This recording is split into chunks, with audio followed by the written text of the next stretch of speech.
Welcome to commerce spread the CS. आज के इस वीडियो में हम डिस्कस करने वाले हैं थ्योरीज ऑफ एथिक्स को। थ्योरीज ऑफ एथिक्स मैं आपके सिलेबस के अकॉर्डिंग पढ़ाऊंगी। जो 3 थ्योरीज दिए हुए हैं सिर्फ वही पढ़ाने वाली हूँ। जैसे इकोनॉमिक थ्योरी हो गया फ्राइडमैन का, केंट की थ्योरी हो गई, यूटिलिटेरियन थ्योरी है, इन्हीं तीनों को मैं ज़्यादा डिस्कस करने वाली हूँ।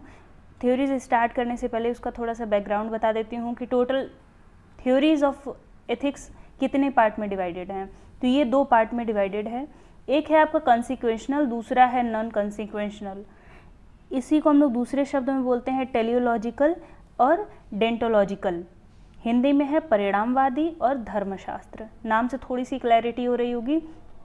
परिणामवादी सिद्धांत क्या बताता है कि आपने अगर कोई कार्य किया है और उसका एंड रिजल्ट यानी कि जो अंतिम परिणाम है वो सकारात्मक है, आप जैसा चाहते थे वैसा है, तो आपने एथिकल कार्य किया है। वहीं पर धर्मशास्त्र क्या कहता है कि एंड रिजल्ट मैटर नहीं करता कि आपने वो काम सही किया है कि गलत किया है। वो ये नहीं बताता है कि आप एथिकल थे कि नहीं थे। आप जिस रास्ते से चल कर के आए हैं, अगर उसमें आपने सही से काम किया है तो वो एथिकल माना जाएगा। जैसे मान लीजिए आपको कोई एग्ज़ाम देना है और आप उस एग्ज़ाम में बैठते हैं, कॉम्पिटिटिव कोई एग्ज़ाम है, उस एग्ज़ाम में आप बैठते हैं और पास हो जाते हैं, एंड रिजल्ट आपका क्या हो गया, अचीव हो गया। तो टेलियोलॉजिकल परिणामवादी सिद्धांत के अनुसार क्या है कि आपने एथिकल कार्य किए होंगे तभी आपको परिणाम मिला है।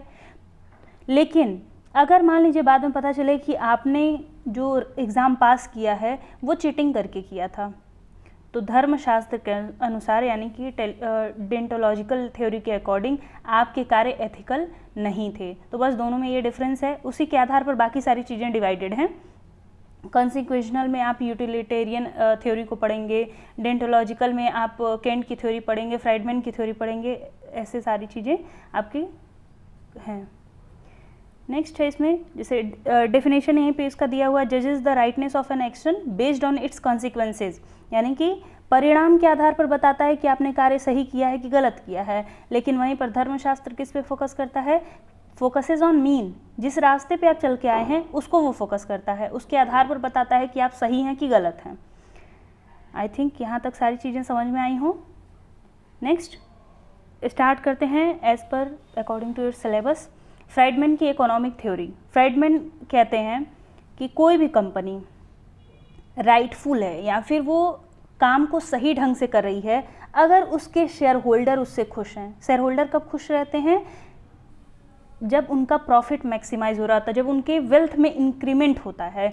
तो फ्राइडमैन की इकोनॉमिक थ्योरी पूरे का पूरा फोकस करती है उनके शेयर होल्डर्स पे और स्टॉक होल्डर पे, स्टेक होल्डर पे नहीं। जो जिसने भी उनको कंट्रीब्यूट किया है कैपिटल के लिए, उन पर बस फोकस करती है। अगर उनका प्रॉफिट मोटिव अचीव हो रहा है तो कंपनी एथिकल वर्क कर रही है, अदरवाइज वो अनएथिकल वर्क कर रही है। फ्राइडमैन की थ्योरी ये कहती है, यहाँ पे हिंदी में आपका लिखा हुआ है, ये सारी चीज़ें आप चाहें तो नोट डाउन कर सकते हैं, नोट्स बना सकते हैं। नेक्स्ट यहाँ पे इन्होंने कब दिया था ये थ्योरी, 1970। ये एमसीक्यू के लिए हो सकता है आपका कि फ्राइडमैन की इकोनॉमिक थ्योरी कब आई थी। तो 1970 में उन्होंने एक ऐसे लिखा था जिसमें उन्होंने बताया the social responsibility of a business is to increase its profit.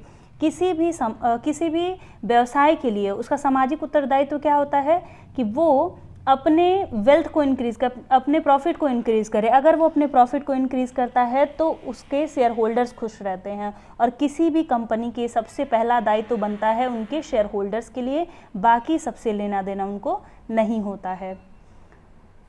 ये सारी चीज़ें थोड़ा सा उससे रिलेटेड है कि बाकी अगर आप फोकस करते हैं शेयर होल्डर्स पे तो you are doing ethical work, otherwise आप अनएथिकल काम कर रहे हैं। Next deontological theory. Deontological theory आपको पता है कि होता क्या है, जो फोकस करता है मीन पर।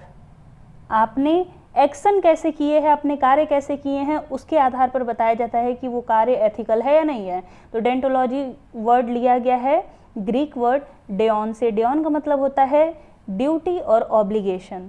तो डेंटोलॉजिकल थ्योरी कहती है कि the rightness of an action does not depend on it's consequences but on the act itself। यानी कि डेंटोलॉजिकल थ्योरी के अकॉर्डिंग किसी भी कार्य का आप राइटनेस या फिर उसका वो सही है या गलत है उसके परिणाम पर नहीं कह सकते हैं, वो एक्शन कैसा था उसके आधार पर कर सकते हैं। जैसे एग्ज़ाम में आप पास हो गए, आपने कैसे करके वो एग्ज़ाम पास किया है, पास होना मतलब नहीं है हमारा, कैसे हम लोगों ने पास किया है धर्मशास्त्र के अनुसार, आपके एथिक्स वो बताते हैं।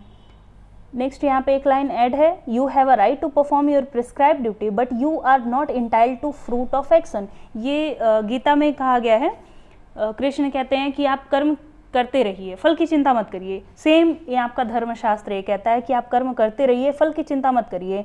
फल पे अगर आप बस फोकस कर देंगे तो आप कहीं ना कहीं अनएथिकल हो ही जाते हैं। नेक्स्ट केंट की थ्योरी है, डेंटोलॉजिकल थ्योरी में ये बहुत ही ज़्यादा इंपॉर्टेंट होता है केंट की थ्योरी। अगर इससे रिलेटेड हिंदी में आपको नोट्स चाहिए होंगे तो मैं टेलीग्राम पे शेयर कर दूंगी। यहाँ पे मैंने हिंदी में उसको टाइप नहीं किया है, हिंदी में मैं समझा दूंगी सारी चीज़ों को। ये थ्योरी किस पे फोकस करता है, principle of duty and duty only. ये कहता है कि आप अपने कार्यों को सही से करिए। केंट फोकस करते हैं कि आप अपने कार्यों को सही करिए, आप एथिकल रहेंगे। केंट ने ये थ्योरी दिया था 1959 में, और ये कहते हैं the Morli right way one must act from duty he bring with an argument that the highest food must be good in itself and good without qualification. ये कहते हैं कि अगर आप कोई कार्य करते हैं, किसी भी कार्य के प्रति अगर आप ईमानदार हैं, वो कार्य अच्छा है, उस कार्य के प्रति आप बहुत ही सहनशीलता से सद्भावना के साथ लगे रहते हैं, तो वो ऑटोमेटिक आपको एंड रिजल्ट अच्छा ही देता है। ठीक। He also argues that it was not the consequences of action that make them right और रॉन्ग, यानी कि किसी भी कार्य का अंतिम परिणाम ये नहीं तय करता है कि आपने कार्य सही किए हैं कि गलत किए हैं, but the motive of the person. लेकिन आपने किस इंटेंशन से वो काम किया है, आपने जो एक्शन किया है वो किस उद्देश्य के साथ किया है, ये बताता है कि आप कार्य को सही से कर रहे हैं कि नहीं कर रहे हैं। आई होप आपको सारी चीज़ें यहाँ तक समझ में आई हों। चलते हैं नेक्स्ट थ्योरी पे। ये है आपका बिल एंड बेंथम का यूटिलिटेरियन अप्रोच। यूटिलिटेरियन मतलब होता है उपयोगितावाद। उपयोगिता जैसे आप इकोनॉमिक्स में पढ़े होंगे, उपयोगिता मतलब क्या होता है कि कोई भी कार्य, कोई भी वस्तु अगर आपके वांट को सेटिस्फाई करती है, अगर आपकी आवश्यकता को पूरा करती है, तो वो आपके लिए यूज़फुल है, उसके लिए आप पैसा पेमेंट करने को तैयार हो जाएंगे। सेम बिल और बेंथम कहते हैं कि अगर आपका कोई भी एक्शन ज़्यादा लोगों के लिए उपयोगी है, ज़्यादा लोग के लिए यूटिलिटी में आता है, तो वो एथिकल है। ये अप्रोच किसने दिया था, जर्मी बेंथम और जॉन स्टुअर्ट मिल ने 1957 में। और ये किसका पार्ट है, टेलियोलॉजिकल का। आप ध्यान दे रहे होंगे कि अगर एक्शन लोगों को सेटिस्फाई कर रहा है, अगर आपके कार्य जो एंड रिजल्ट है लोगों को सेटिस्फाई कर रहे हैं, तो वो क्या होंगे, एथिकल कार्य होंगे। तो यहाँ पे एंड रिजल्ट पे हम लोग फोकस कर रहे हैं, यानी कि टेलियोलॉजिकल है। नेक्स्ट है आपका an action is right if and only if it produces the greatest balance of happiness or pleasure over pain for everyone। यानी कि कोई भी एक्शन राइट तभी माना जाएगा अगर वो दुख से ज़्यादा सुख देता है लोगों को, तो उसे हम लोग क्या बोलेंगे, यूटिलिटेरियन थ्योरी के अकॉर्डिंग एथिकल वर्क बोलेंगे। The principle of utility is based on the principle where one's action add to the overall utility of community impacted by those action. यानी कि अगर आपके किसी भी कार्य से लोगों को, यहाँ पे वंस एक्शन ऐड होगा to the overall utility of community, अगर आपकी कम्युनिटी में वो यूटिलिटी प्रोवाइड करता है, लोगों के लिए उपयोगी रहता है, बस यही सारी चीज़ें यहाँ पे दी हुई हैं कि अगर यूटिलिटी है तो फिर आप एथिकल कार्य कर रहे हैं। नेक्स्ट है आपका यूटिलिटेरियन अप्रोच किसके बेस पर आधारित है, तो इसमें 4 थीसिस दिए हुए हैं कि किसके आधार पर आप यूटिलिटेरियन अप्रोच को जज करेंगे। तो सबसे पहला है आपका कॉन्सिक्वेंशनलिज्म, यानी कि परिणामवाद। परिणामवाद को दिया था एन्स्कॉम्बे ने, और ये कहते हैं कि a morally right action is one that will produce a good consequence. यानी कि अगर आप कोई कार्य करते हैं और उसका परिणाम, अंतिम परिणाम अच्छा आता है, तब आपके द्वारा किया गया कार्य एथिकल है। दूसरा है हेडोनिज्म। हेडोनिज्म मतलब होता है सुखवाद।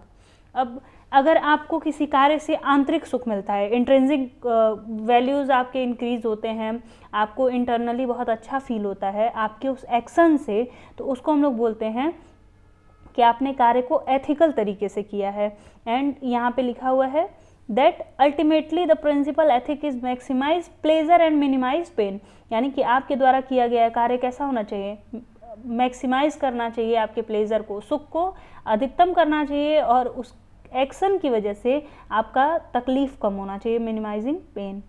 नेक्स्ट है मैक्सिमलिज्म।